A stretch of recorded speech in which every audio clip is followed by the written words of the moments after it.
ఎలా ఉన్నారు? ఇంత భారీ వర్షంలో కూడా ఇక్కడికి విచ్చేసి అనంత పద్మనాభ స్వామి రథయాత్రలో పాల్గొన్నందుకు అందరికీ థ్యాంక్ యూ సో మచ్. మా సినిమా నాగబంధం ఎంతో కష్టపడి చేసిన సినిమా ఇది. 2 సంవత్సరాలు కష్టపడి చేశాము. నేను మా యూనిట్ అందరూ ఈ సినిమాకి ఎంతో కష్టపడ్డాం. మీరందరూ జూలై 3న థియేటర్కి వెళ్ళి మమ్మల్ని అందరినీ ఇదే విధంగా బ్లెస్ చేస్తారని కోరుకుంటున్నాను. అనంత పద్మనాభ స్వామి రథయాత్రలో భాగంగా మేము అన్ని సిటీస్ని కవర్ చేయబోతున్నాము. మీరందరూ ఈ ఈవెంట్ని ఎలా సక్సెస్ఫుల్ చేశారో థియేటర్కి వచ్చి మా సినిమాని కూడా ఇంతే ఘన విజయం చేస్తారని కోరుకుంటున్నాను.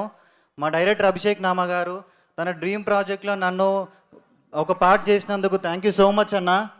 అండ్ మై ప్రొడ్యూసర్స్ నిషిత గారు అండ్ కిషోర్ గారు, కొత్త ప్రొడ్యూసర్స్ అయినా ఇంత భారీ బడ్జెట్ సినిమాని ఇంత డేరింగ్ అండ్ డాషింగ్గా తీసినందుకు థ్యాంక్ యూ సో మచ్ అక్క. And Nabha, thank you for sharing screen. And Abhi and Junaid, thank you so much. See you all in theatres. Thank you.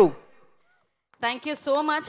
పుట్టాక కొన్ని పనులు మనం చేస్తూ ఉంటాం, కానీ కొన్నిటి కోసం మనం పుడతాం అనమాట. మేబీ ఈ సినిమా ఆయనకి రాసి పెట్టుంది, అందుకనే ఈ సినిమా ఆయన చెంత చేరింది.